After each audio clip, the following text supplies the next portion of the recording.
How's it going, guys? Code there, back again, dropping yet another video. Right, guys, I did this video a few years ago. Going to revisit it for you right now. Prison violence, right? Why does it happen? Who gets targeted? People might think, oh, well, you're locked up most of the day, 21, 22 hours, 23 hours a day. It's a very small window for violence to take place. So how can it be that violence is at record levels within our prisons? Now, like I say, it all depends what your IEP status is, what prison you're in, what category of prison you're in, and what regime you're running. But yeah, violence is everywhere, and it's commonplace within prisons. Now, every year, the Ministry of Justice, or the MOJ, they release their safer in custody statistics, which actually prove that prisons are not very safe at all. Now, with these figures, it gets collated that prisoner on prisoner assaults, prisoner on prison officer assaults. What doesn't get collated, guys, are prison officers attacking prisoners, because apparently it doesn't happen. We all know very, very different, of course. Violence is commonplace within prisons, and like I say, you've got prison officers targeting prisoners, you've got prisoners are targeting other prisoners, prisoners are targeting prison officers. The violence is commonplace. Now, why does it take place? Now, there's many different reasons why violence takes place in prison. Yeah, obviously, if you're a grass, you will get targeted. And even though the CCTV cameras on the landings, violence is commonplace. People follow you into your cell. They'll give you the kick in. They'll do it in the showers. They'll do it on social, in plain sight of the cameras. They don't care. And like I say, mental health as well is another reason why violence takes place in our prisons. Thieves, obviously, if you get caught stealing within prison, you're going to get a kick in. If you grass within prison, you're going to get a kick in. You could be a sex offender that doesn't go on to the numbers or Rule 43, instead choosing to go into general population, keep your mouth shut about whilst you're in prison. It comes to light and you get a kick in. I remember posting a video on my channel of a guy called Michael Bell from Bolton. He was wanted for grooming an under 16 girl and inciting sexual activity and sexual communication. And he was wanted by the police. They said what his crime, what he was suspected of doing. He got caught. He ended up in Bolton Magistrates or Crown. Ends up getting remanded. Police refused him bail, went up on a bail app. Ends up in Forest Bank. What happens to sex offenders in prison? They get a kick in. If I can find that video, I will put it in the link in the description below. Like I say, I've seen mentally ill prisoners just attack another prisoner for no reason. Case in point, there was a prisoner, and because I was a cleaner on my last stretch, right, and I used to see handouts, and we used to do handouts. I didn't work on the servery. You go across the servery, you hot plate, you get your food, and then we'd hand out bread, apples, fucking soup, fucking like dessert, whatever the dessert was. Anyway, there's always this guy that used to come at the very end. If he was unlocked first, he'd be always at the last man. If he was unlocked last, he'd always be the last man. It was just weird. And this one day, someone must have been later than him and come behind him. And because he was a paranoid schizophrenic, he turned around and smashed the kid behind him. And it just stemmed from his mental health. He was a paranoid schizophrenic. His mind was perceiving the person behind him to be a threat. He hits him. Obviously, if you're in prison and you are a debt head, so maybe your debt could be tobacco, could be hooch, could be spice, could be a mobile phone. Someone could have asked you to look after something, and you've smoked it, or you've kept it, or you've sold it on. You can get a kick in. And like I say, debt within prison is a big thing. Now, the drug of choice for many people within prison, because it's cheaper and it's more potent, is spice, and it's causing havoc in our prisons. Now, like I say, where you've got contraband, you've got debt. Where you've got debt, you've got fear, intimidation, bullying, and violence. There's kids that have got no money coming in. They're not working within the prison. They've got no friends, no family, no support network, and they've taken spice to escape the reality of the surroundings, get high for a bit, and escape prison. The drug is a disgusting drug. The side effects are horrible. I've seen them firsthand, and I genuinely believe that drug is just sent from the devil. It's a vile drug, and what it's doing to people as well. Now, people become addicted to it, and then the body, they go to the dealer. Oh, listen, can you sort me out on tick? Can you sort me out on tick? And listen, when are you going to pay this? Oh yeah, I'll pay on next week. Got money coming in next week. You're on that wing, right? Unless you go on, you put yourself on the numbers. You've got to deal with that prisoner, that dealer, that prisoner that's selling you the drugs. You're telling them, I will have the money next week. Next week comes, you haven't got it. They'll double it. Sometimes it'll get doubled every day. They'll add a percentage on every day.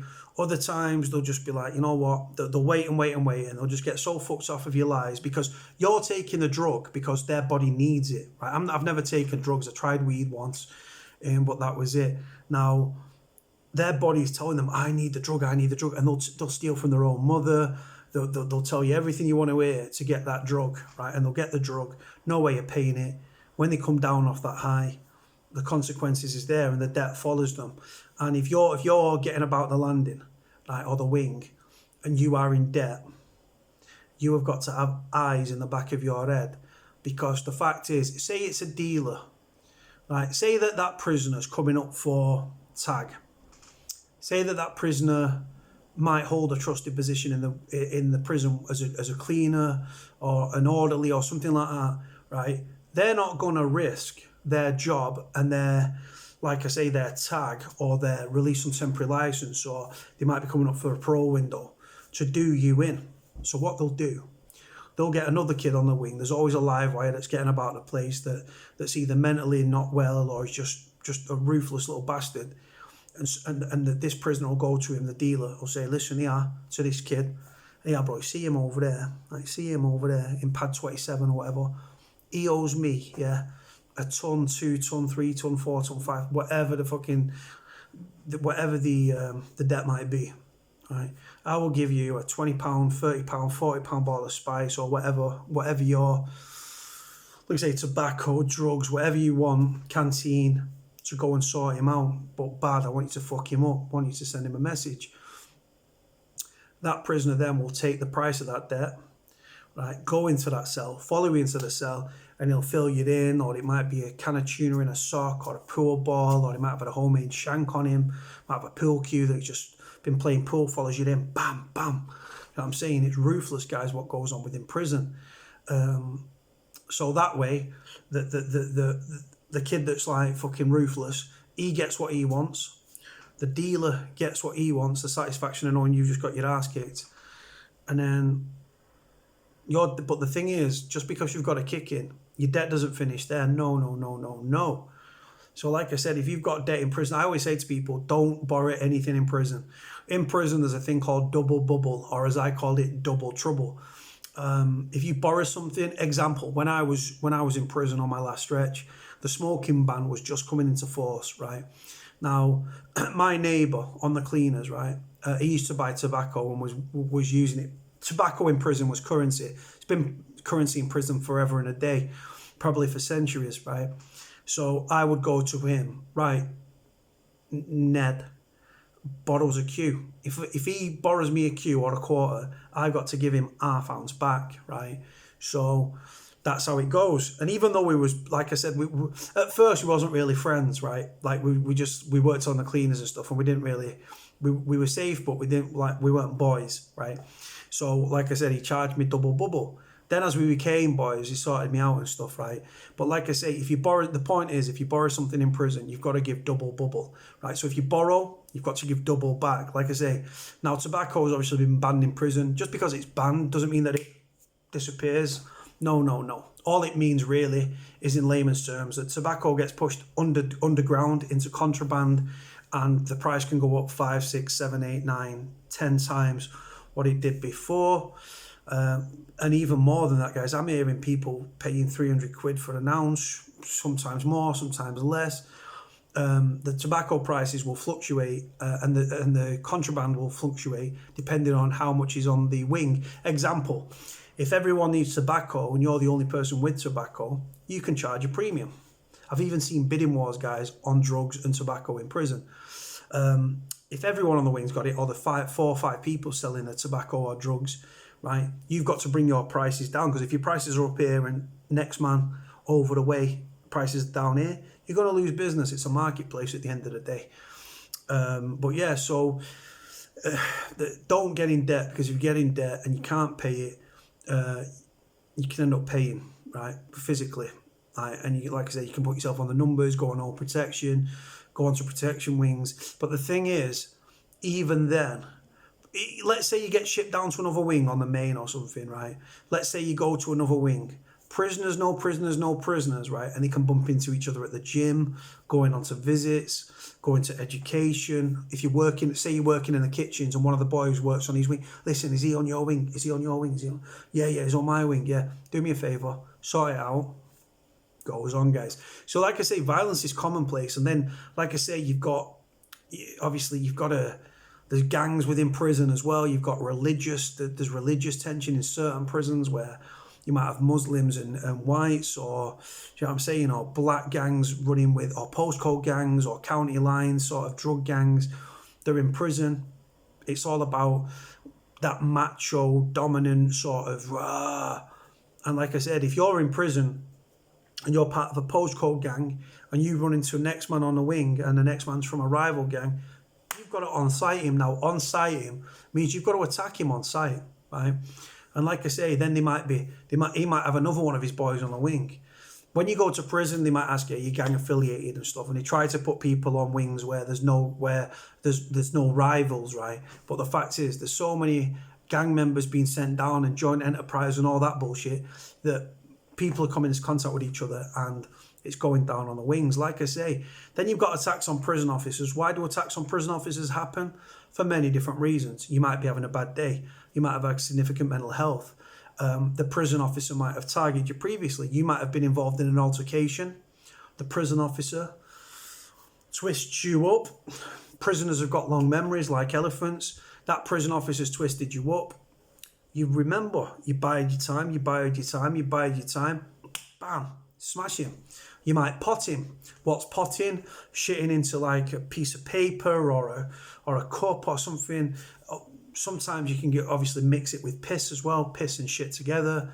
You can let it rot and ferment, and then you can run up to the officer. Might be a plastic bottle, squirt it in his face, pour it over his head. He walks under the landing. You're hanging off the landing. Pour it over his head. Like I said, it goes on. You could obviously the old fashioned fucking getting a razor blade, burning it into a toothbrush, slash, bam, cut you from ear to ear, bam. So prison officers get attacked for many different reasons, like I've said to you. This is the thing, prison's ruthless. And a lot of prisoners attack prison officers as well because they're anti-authority, or they might be pissed off at the system and they can't get at the system because the system's faceless, so they attack a prison officer. Prison officers give kick-ins to prisoners. If you've targeted a prison officer, or you've hit him, or you've given him a kick-in or something, and then you're involved in an altercation, he presses his panic button, all the officers run on, every prisoner's locked up, all the flaps are closed so no one sees anything, and then bam, bam, bam, smashing you up.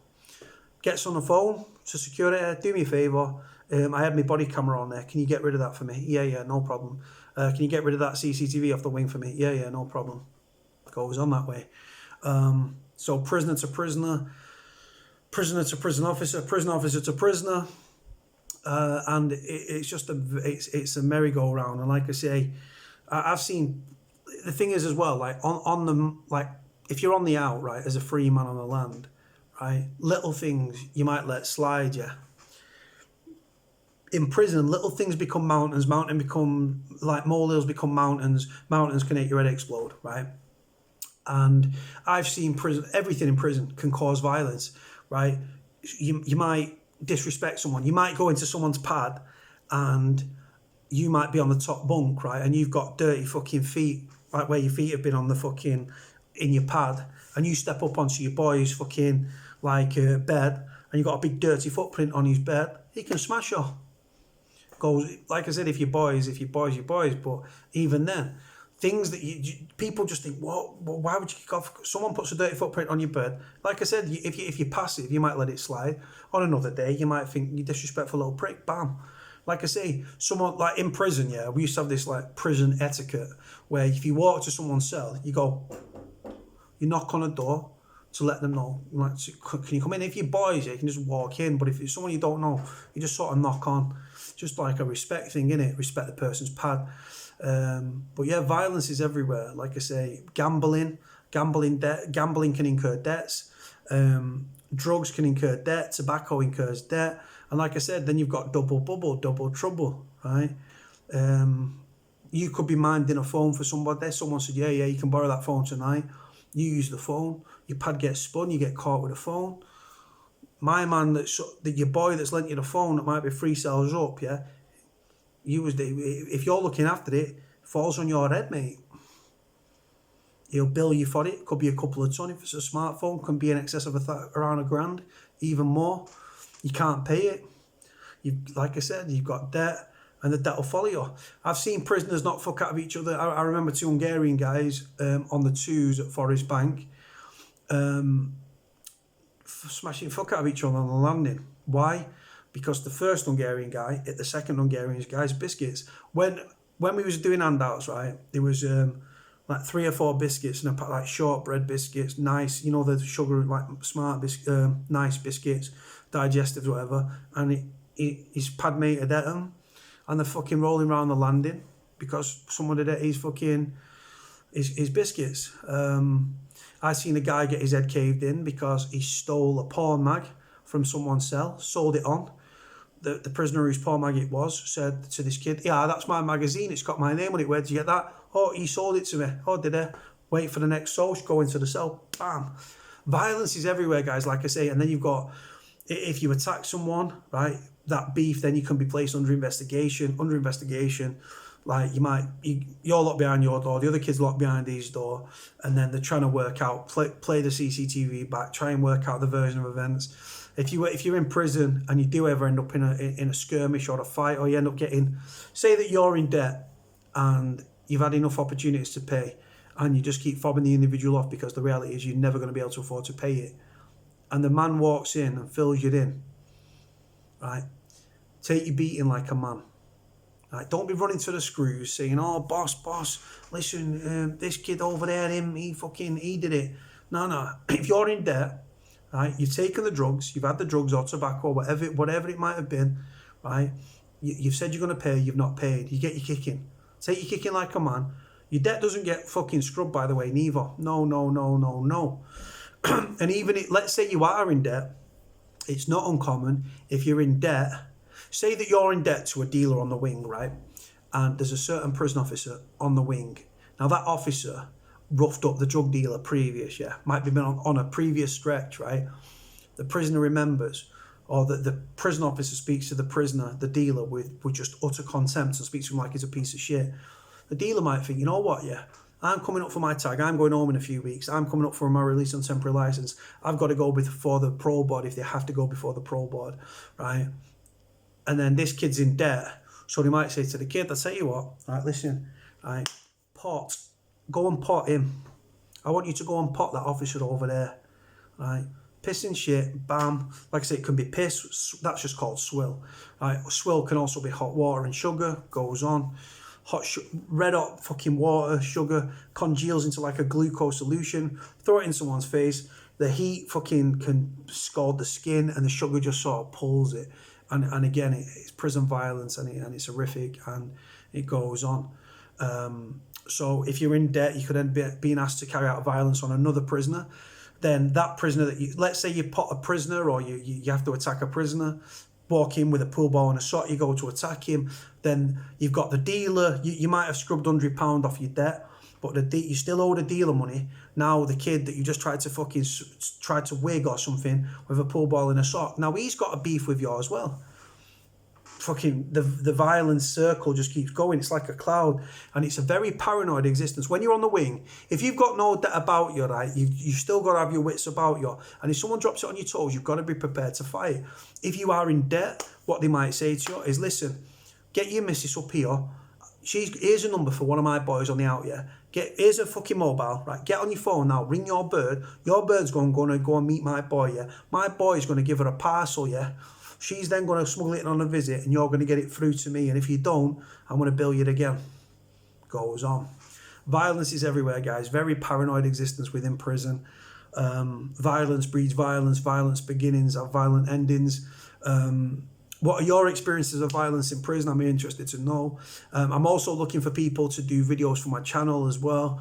I've been in contact with a former prison officer, 20 years experience. He's looking, I've asked him politely if he will do videos for the channel. He said yes.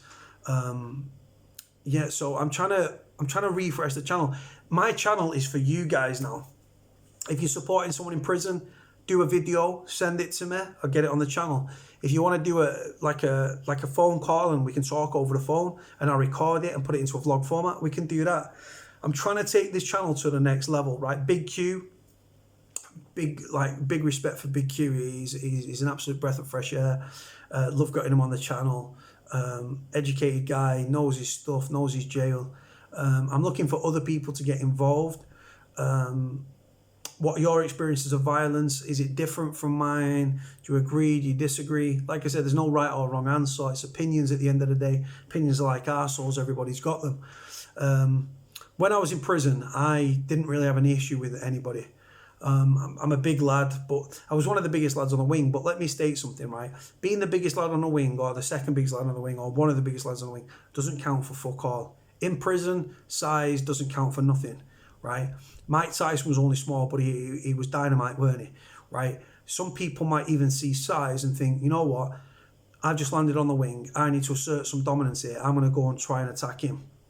It goes on, guys. I know it sounds fucked up, but it goes on. But yeah, violence is everywhere, guys. Like I said, it's one violent incident after another, after another, after another, after another. Prisoners are ingenious at making weapons. They can make a weapon or fashion a weapon out of absolutely anything and everything. And it's just crazy, guys. And the prisoners will stop at nothing. It's more lawless in prison than it is on the streets, right?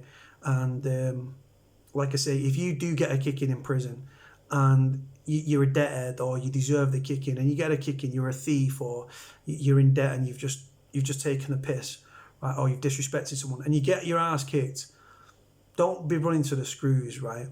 Deal with your beating like a man. Fight. If you come off worse, you come off worse. If your eye's out here and a screw says to you, what have you done? You slipped in the shower, you spilt some water on your fucking floor in your pad, you slipped, you smash your head off the side of your bed. Do not grass, right? No grassing, no thieving, and only borrow if you can afford to pay it back. Like I said, I used to borrow tobacco for no other reason than I used it as currency. Because obviously when I was in prison, we didn't deal with money, right? Strangeways didn't deal with money. Forest Bank didn't deal with money. Other prisons, I've been told you can deal with money. I've never been to those prisons, so I've never experienced that. But so yeah, so currency, tobacco was currency, drugs was currency. Just pay with what you need to pay for, don't you? But I could afford it. I had money coming in. I was working within the prison. I used to gamble. I used to play FIFA, and we'd gamble silly amounts, right? And if I'd lose, I'd go straight down to the kiosk with whoever I owed the money to. Not because I was shitting it, just because I'm a gentleman. And if I won, I'd want to collect. And if I didn't win, we used to play FIFA. I used to gamble on the lottery. We used to gamble on football accumulators. And if I lost the bet, I would go down straight to the kiosk like a little iPad on a wing within an aluminium construction, and I'd say, right, come on, what do you want? I owe you 20 quid. I've owed 10 quid out, 15s, 20s, and like I said, I was only allowed to spend 25.50 when I was in Anstey Forest Bank as a convicted. So I'd say, right, go on, whatever you want, bro, just whatever, sweet. So, because I like the gambling thing, it made it more interesting for me. I used to gamble at pool, play on computer. But like I say, if I couldn't pay that and I was taking the piss and it came to this, you got to fight. It's as simple as that. Like I say, you reap what you sow. And for every action, there's a reaction. But like I say, violence is everywhere, guy. I'm not condoning it. I'm just addressing why it goes on and different scenarios in which you might see violence within prisons and why violence like I say, when violence takes place, it doesn't de-escalate, it goes up, doesn't it? And then, like I say, the screws are reliant on the fucking panic buttons. Simple as that. Anyway, guys, I'm going to leave it here. Let me know what you think about the video. Put your comments in the comment section below. If you want to get me on YouTube, if you want to send me some videos about your experiences of prison, supporting a prisoner, the hardest things, advice, whatever you want to be, I'll put my number in the description below. Cody out. Like, comment, subscribe. Peace.